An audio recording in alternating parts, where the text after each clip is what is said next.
or That's fine. Yeah, we can let them bounce around in the background. No problem with that. yep, sure. Hello, my name is Ana Doak and welcome to Nanay Anay. Hello. I got my family here. We got Dominion, Wisdom, and of course my dear Happy Doodoo.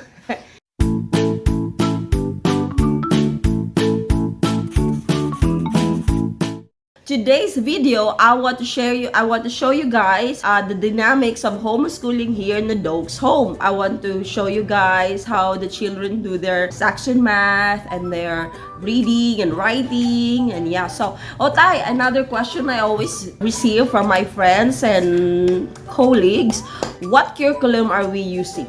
We are using the Robinson curriculum. It's a homeschooling curriculum that's now online. So we did buy the offline version. We got CDs, I think. Yes. And now they have like a yearly subscription. So there's a whole lot of books that you can print. You need a really good printer. So we have actually a few good printers. Recently bought a brother. Laser, yeah. Laser. We got an inkjet before that, which Yeah, was slow a but big pain. affordable. It was affordable, but it was too slow. So the laser, we also have continuous ink with that laser or toner. Yeah. So it's affordable to print on that as well. I really like the new one because we can do duplex. Full with duplex. with no problem, and it prints It's black really and fast. white. Yep. Yes, it prints really fast, and that was really cool. And then for about $1 locally, we can get the books bound. oh yes, We that do was that like as well. Yep. yeah, that was a good plus. And then so yeah, we do also Saxon math for our math, and then the children likes it. We used to do math, you see, back then, but then it was kind of too easy for the children. So and also we are using Teach Your Child to Read in 100 Easy Lessons as a beginner for the reading, class. And Alex did that with all the children. Yep. We also use Robinson also for the grammar, McGuffey for follow-up reading classes. And then Sovereign is also doing some speech therapy. Mm-hmm. Yep, twice a week we're doing speech therapy with Sovereign to help with some of his R sounds and other sounds as well. Some of our other children will also benefit from some speech therapy. Sovereign's making really good progress on that, so I'm excited. So when Alex and I first met, he mentioned to me about, there's so many things he mentioned to me, but one of them was homeschooling.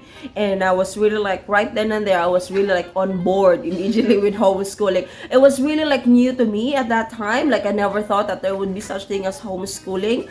But then the more that I research more about it, the more, okay, that's actually like a good way of, schooling the children. Besides, in the beginning, the Bible mentioned about, how the parents should be teaching, the children. And then another thing that Alex taught me when we first got married is to, like, even though you're done with college, you can continue to learn new stuff, like the learning process should never end. It should be like infinite, continuous, for as long as you love knowledge, wisdom, and understanding. There should never be a dead end on learning. So you gotta continue. And so ever since then, I've learned so many things in life. One of the many things was pizza. He really wanted me to make pizza back then, and I was It took like, you about a year, right? Yeah, Before was you that- tried.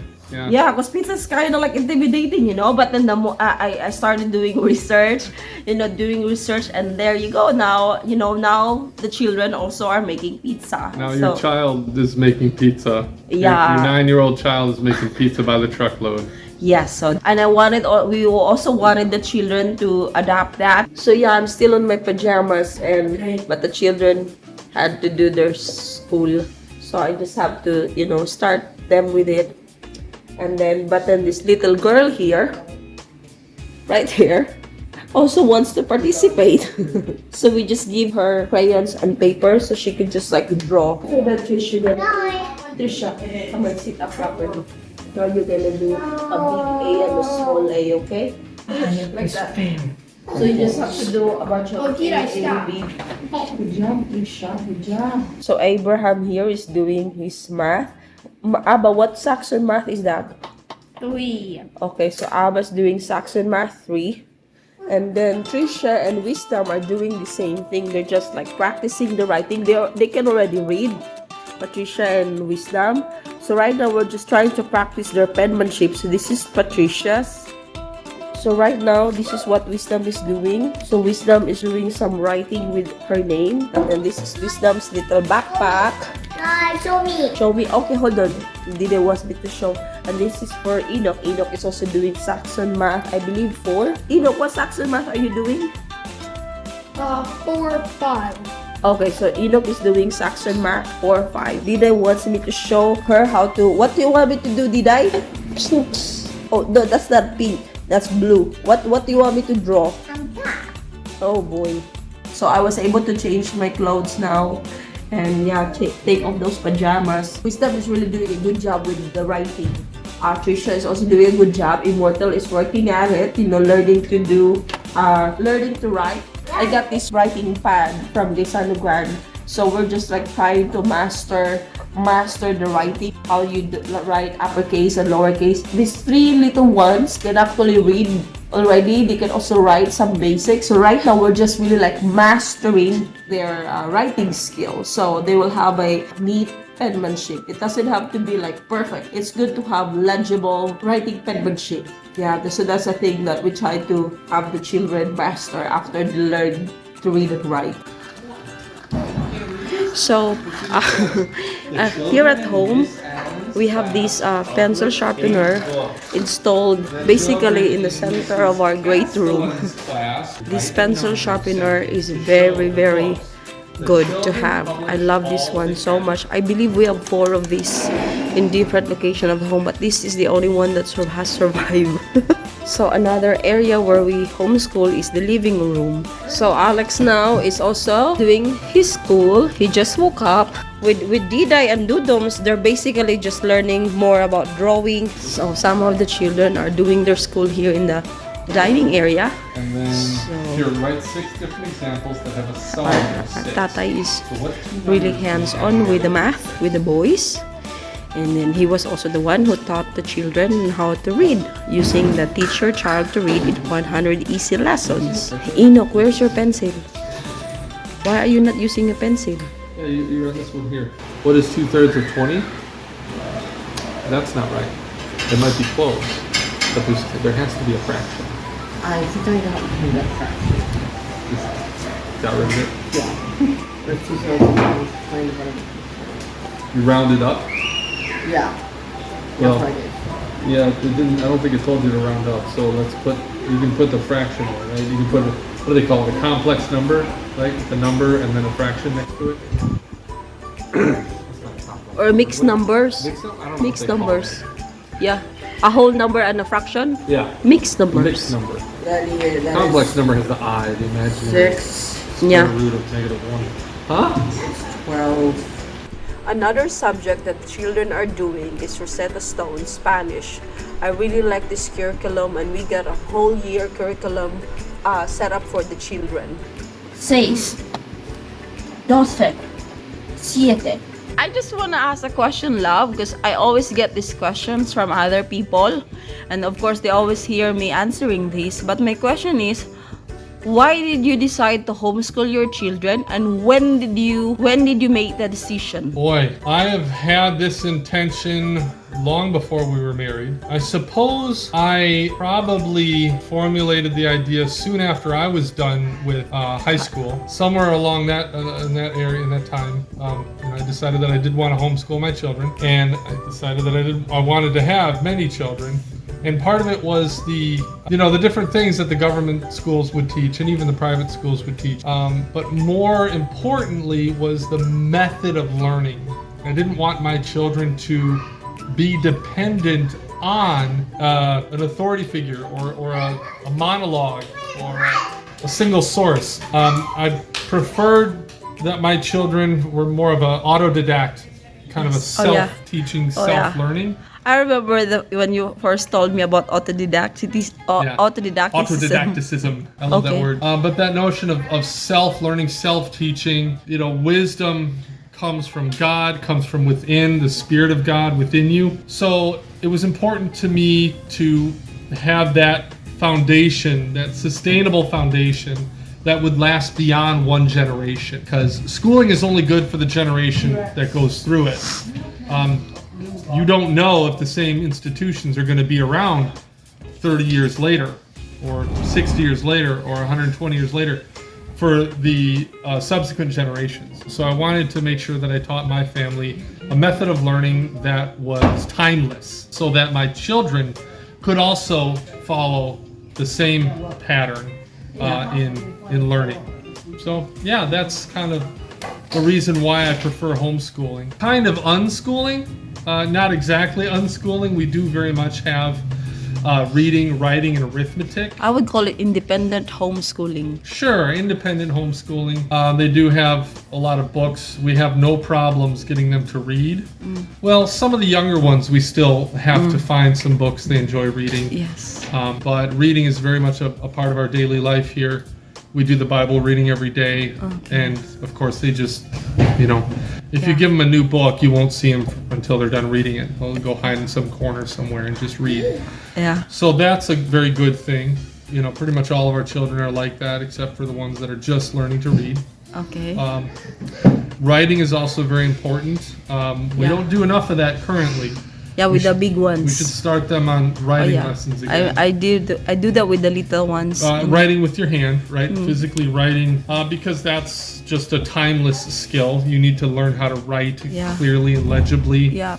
It helps you put your ideas into a logical sequence. It helps extend your thought so that you have to hold ideas in your mind until you can get them out on paper. So that's very good. Not to take away from typing, which they all know how to type as well, but it's a different skill.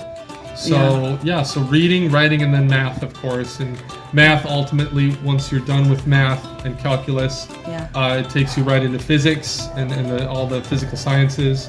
So math is really a foundation for all of those. They can certainly do some experiments and be interested in the other sciences before they're done with math, but really to work seriously in chemistry or any of the major sciences, you need to have a good foundation of math to understand the language. So that's why math is also very important for us. Do you enjoy homeschooling the children? Yeah, sometimes, most of the time. Really, it depends on, am I doing it when I'm well rested, well fed? Am I hydrated? Am I stressed about work?